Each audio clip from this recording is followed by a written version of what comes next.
some buildings stand perfectly still. This one looks like it is about to move. On a busy corner in the heart of Prague, where the river bends and the traffic never stops, there is a building that seems caught in the middle of a dance.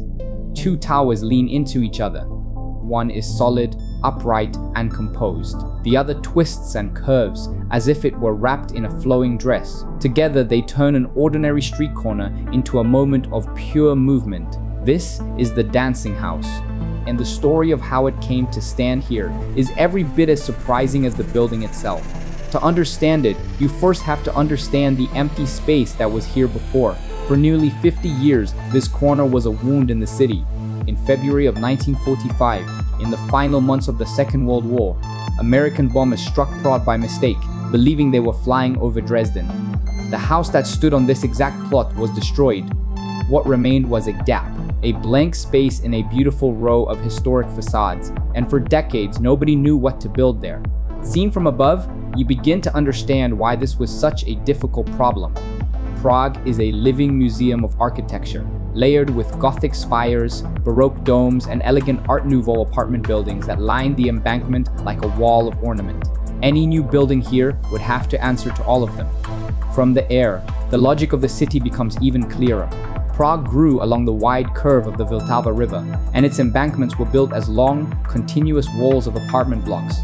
Each one aligns with the next, sharing the same height, the same rhythm, the same cornice line. Into that strict and beautiful order, someone was eventually going to have to insert something completely new.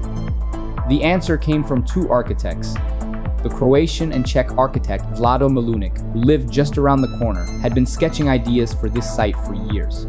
He was later joined by Frank Gehry, the Canadian and American architect, who was already one of the most radical designers of his generation. Construction began in 1992, and the building was completed in 1996. Their idea was never simply to fill the hole. It was to express a moment in history. Milunić imagined the building as a pair, one half static and one half dynamic. The rigid tower would stand for the country's rigid past, the long years of the totalitarian regime. The flowing glass tower would stand for the movement toward freedom and democracy that had just swept through Czechoslovakia. This building is, quite literally, a nation in transition, frozen in stone and glass. Look closely at how that idea is actually built. The solid tower is calm and upright. Its facade is covered in a grid of windows, but the frames push forward from the wall at different depths, and the horizontal lines ripple as they travel across the surface. Almost nothing is truly level. The whole facade seems to shimmer, like the reflection of a classical building in moving water. Then there is the glass tower. It narrows at the waist, flares out at the base, and rests on a row of curved concrete columns that look unmistakably like a pair of legs caught mid-step. To build these shapes, the engineers cast 99 concrete panels, and almost every single one of them has a different size and a different curve. Nothing here repeats. It did not take long for people to give the two towers a name. They called them Ginger and Fred, after Ginger Rogers and Fred Astaire, the greatest dancing partnership Hollywood ever produced. The glass tower is Ginger, caught in the middle of a turn, her dress swinging out. The stone tower is Fred, steady and calm, holding her as she spins. Gehry himself was cautious about that nickname. He worried that dropping a piece of Hollywood into a city as historic as Prague might come across as a joke. But the two architects kept working the form, bending the glass a little further until the building finally found its balance between playfulness and control. On the roof of the solid tower sits a tangle of twisted metal, a sculpture that catches the light like a crown or a nest of branches. People call it the Medusa. At sunrise it burns gold. At night it becomes a black silhouette against the sky. Not everyone welcomed it. When the design was first revealed, many people in Prague were furious.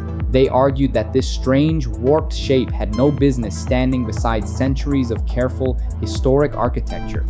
Seen through the arch of an old stone gateway, or from across the river between the trees, that contrast is impossible to ignore. But the project had a powerful supporter, Václav Havel, the playwright who became president after the Velvet Revolution, lived in the building next door. He backed the design, hoping this corner might become a place of culture and conversation rather than just another quiet office block. Time has proved him right. Today, the dancing house is one of the most photographed buildings in the whole of Prague, and the city has learned to live with it in every season and in every kind of weather. In spring, fresh blossom frames it from the riverbank. In autumn, leaves blow across the road in front of it. In winter, snow settles along the rooftops and the entire embankment turns silver. It appears out of the morning fog like a ghost. It catches the lost orange light of the sunset, and after the rain, it doubles itself perfectly in the puddles on the street. Once in a while, a rainbow arrives and makes the scene almost unfair. But the real surprise is waiting inside. Step through the doors, and the geometry that looks so chaotic from the street suddenly begins to make sense. Columns lean and curve, following the twist of the glass above. Walls bend softly instead of turning corners. Light pours through the tilted windows and slides across the floor in long, moving shapes. Almost nothing is square, and yet everything feels surprisingly calm. In the lobby, a sculptural lamp hangs overhead like a piece of folded fabric. A gallery of white curving walls displays art beneath the sloping glass. And at the center of it all, a concrete spiral staircase drops down through the building, turning in on itself like the inside of a seashell. The attention to detail runs all the way down to the things you actually touch. The handrail is shaped like a wave, polished smooth and warm under the hand. Even the door handles are sculpted in bronze, curved to fit the palm. In a building about movement, every single object seems to have been caught in motion. What is most surprising is how quiet it feels in here. From the outside, this building is all drama and gesture. From the inside, it is generous and remarkably still, and the city itself becomes the decoration. The curves that look so restless in photographs turn out, in person, to do something very simple. They guide you gently from one view to the next.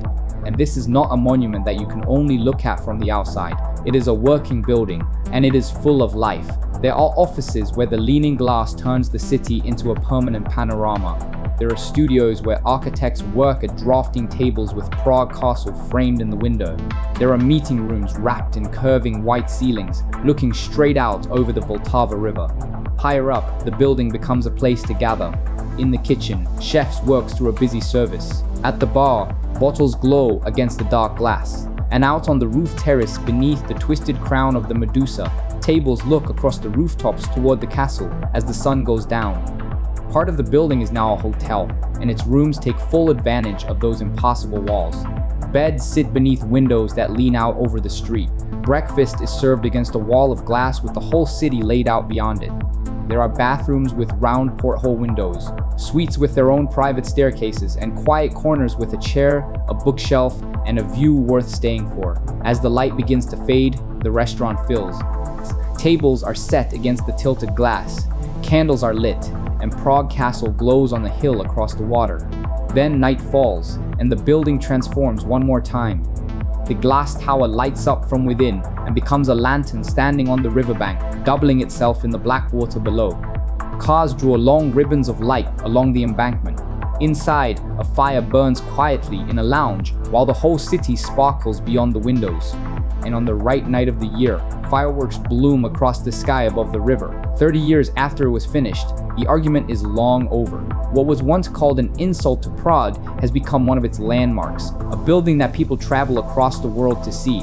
It works because it never pretends to be old, and it never tries to shout down its neighbors. It simply steps forward, bows to the buildings beside it, and dances. And that is the real lesson of this strange and beautiful corner.